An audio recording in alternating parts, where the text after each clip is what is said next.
My name is Michael Kaplan. I am sitting here with Jerry Porter. I am the chairman of the Thomas R. Porter Lifetime Achievement Award. The Lifetime Achievement Award was established in the memory of one of our most esteemed colleagues, Tom Porter. Tom passed away 4 years ago. Tom was one of my best friends. He was the professional's professional. In fact, he was the person that many of our colleagues aspired to be when they grew up. Tom is the person who was always there to help. He was always there to solve any problem, any challenge. He was always there to give us inspiration, professionally and even in our personal lives. One thing we knew about Tom is that he was very active in his community. He understood the concept of giving back, being a leader in the community, making things happen. And most importantly, the most important quality that came through is that Tom adored his family. Talked about Jerry, talked about the children all the time, about the things that they were up to, the things that they did as a family, how well the kids were doing. And I soon became a very, very close friend of Tom's. We used to spend a lot of time talking on the phone. I lived on the West Coast, Tom lived on the East Coast. We did many programs together. Tom and I together created all of the litigation-based programs that were offered through the NACVA and the Consultants Training Institute. No matter what the programs were, they were never good enough for Tom and for me. You know, we were always brainstorming as to how we could make things better. Whatever the idea was, whatever the concept was that Tom and I agreed upon, Tom was the one who made it happen. For one reason or another, he was always our go-to guy. He was the one who could take any good idea and turn it into a reality from which all of us would benefit. When Tom passed away, Parnell Black and I were exploring ways that we could make sure that the light of Tom Porter shines through our profession and through our community forever.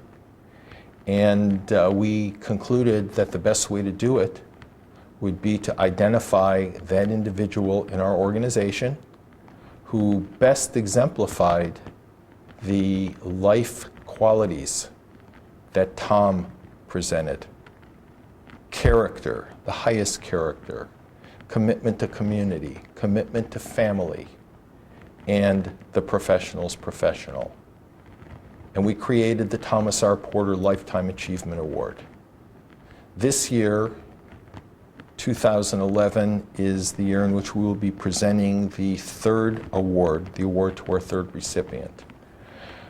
We brought a committee together of people who knew Tom and loved Tom. Jerry was kind enough to serve on the committee, to be part of the committee, to bring Tom's inspiration right into the midst of the committee. Jerry knew Tom better than anyone. Jerry and Tom were married for many years, have two beautiful children, and together with our council, we identified criteria as to how we would go about identifying potential candidates.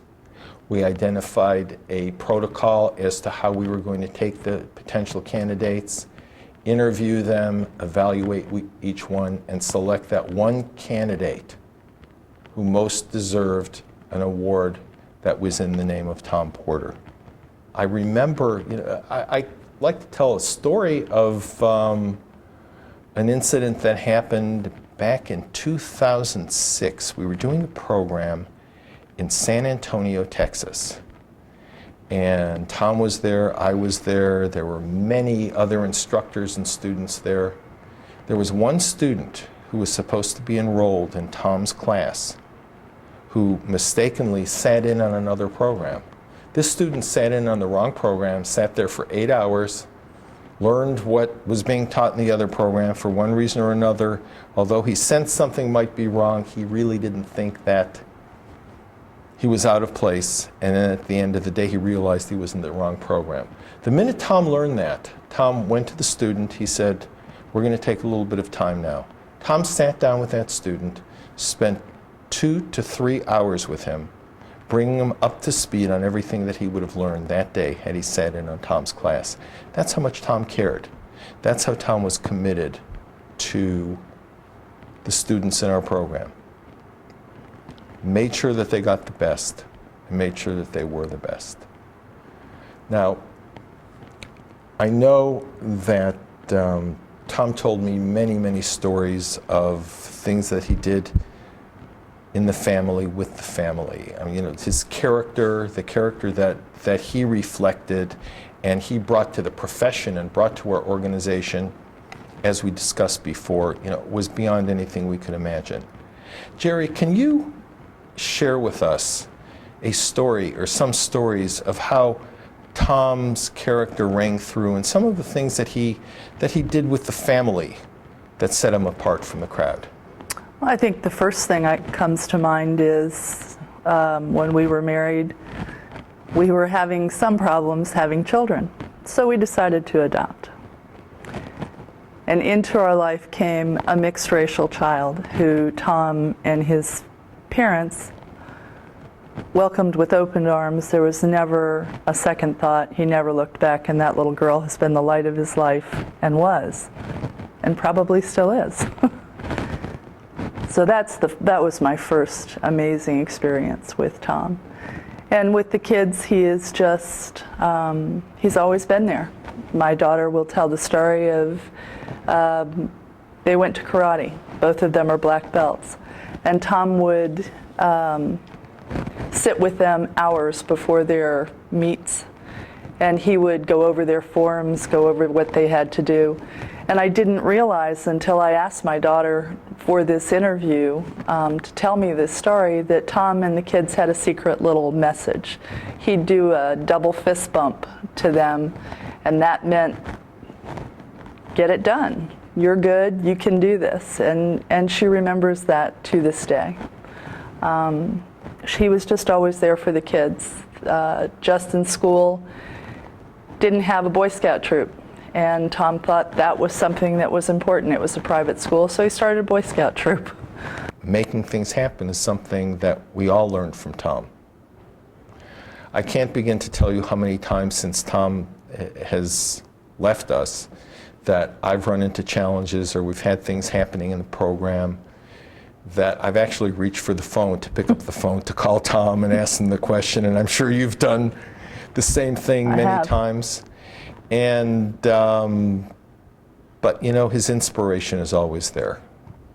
When Tom was in graduate school, he worked for the teacher and he did a lot of the teaching, and I think NACVA allowed him to do what he really loved to do, which was teach. There was one interesting thing about Tom. Not only did he teach, but he knew how to build self-esteem in the people he dealt with. He always handed out the self-esteem chips. I don't know a person who ever had a conversation with Tom that didn't come away from that conversation feeling better about themselves. Tom was the first one to heap praise on other people, but God forbid someone would try to give Tom credit for something to get done. He'd be the last one to accept credit. He would always assign that credit to someone else. I remember there was a business venture that Tom and I were involved in. There was a project, and we got our first check from the project. I mean, it wasn't a large check. The check was $2,400. I got the check, I deposited it. I wrote Tom his half. I wrote a check to Tom Porter for $1,200. I sent it to him. And within a week, via return mail, I got a check for $1,200, not made out to me, but made out to a charity that I'm very involved in. Tom wanted to support it. You know, Tom could not understand why he was entitled to anything from the project. Tom was the driving force behind it. You know, without Tom, it wouldn't have happened. But that was him. Last to take credit, first to heap praise. And Tom really, it was important to him to help others. He really did make that a mission. And he did it. Yeah, he did. And he did it. I mean, he was the guy who we all went to. And we got what we were looking for. And I have to say that I'm very proud to have had Tom as a friend. And his spirit will always be with me. I'm sure yours will be with him. He thought very highly of you and of NACVA. And the people in this organization are so much like him. It's just amazing to me when I come here that everybody I run into is a little bit of Tom Porter. So that's pretty amazing. I like to think that he left his mark on all of us, and I know he did. And I think Tom would be proud of our selections for the recipients of the award. I think we got it right each year, and Tom's inspiration was there.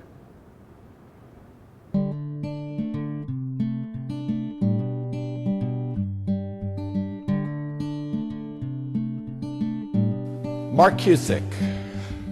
We all know Mark Cusick as an esteemed instructor, author, conference presenter, webinar leader, executive advisory board leader, and recipient of countless awards. But Mark's heroics in the world of business valuation have really flown under the radar. Truthfully, the life of every business valuation professional whose practice has been guided by professional standards has been touched by Mark Cusick.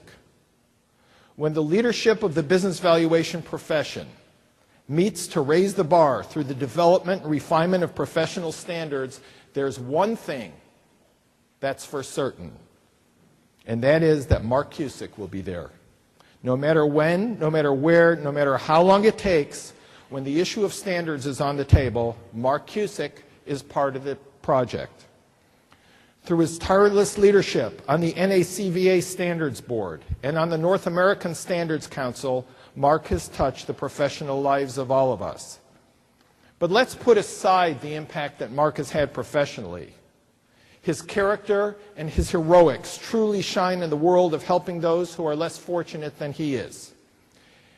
In addition to his ongoing support of causes supporting children with serious illness, including St. Jude and the Make-A-Wish Foundation, Mark very quietly and without any acclaim spends much of his time at nursing homes visiting elderly individuals who just crave a smile, who crave a hello, a hug, and a caring person to sit there and just listen to their stories.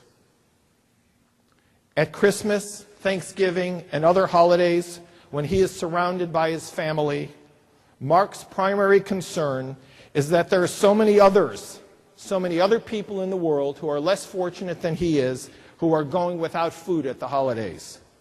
So what did Mark do? He assumed the responsibility of assuming that the local food pantry in his Chicago community is stocked with food enough to feed each and every needy family so that they too can enjoy the traditional holiday meals. Mark flies under the radar, but makes a huge impact on the world. Mark has been described by many as an unsung hero. In my mind, in my heart, Mark Cusick is truly a hero. At this time, I would like to present the Thomas R. Porter Lifetime Achievement Award to Mark Cusick.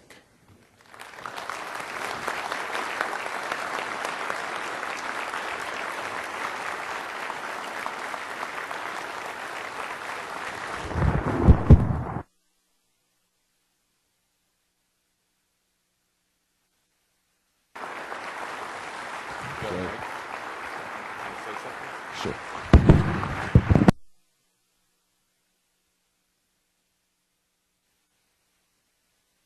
They purposely didn't give me a mic for a reason, right? How many of you guys have heard me speak? It goes on for a while, right? These guys are nervous as to whether or not they're going to start on time. But I promise you it's only going to be 2 minutes. I just wanted to say thank you, and I'm humbled dramatically so much by receiving this award. You know, the one thing that I can always tell you, and the one thing, if you know me, as we go forward, I don't stand up here alone. All the things that we have done, all the things that we have accomplished over the years, has been with an unbelievable team of friends and colleagues. And as we've gotten a lot of different things done, I always remember that I was never in the room alone. We were always focused, we were always looking, and we were always moving ahead for the goal in mind. And it was never about us, it was always about the goal. It's about you, it's about this organization. I challenge you to join us, I challenge you to get involved, and I challenge you to look forward to seeing you in our endeavors. Thank you very much.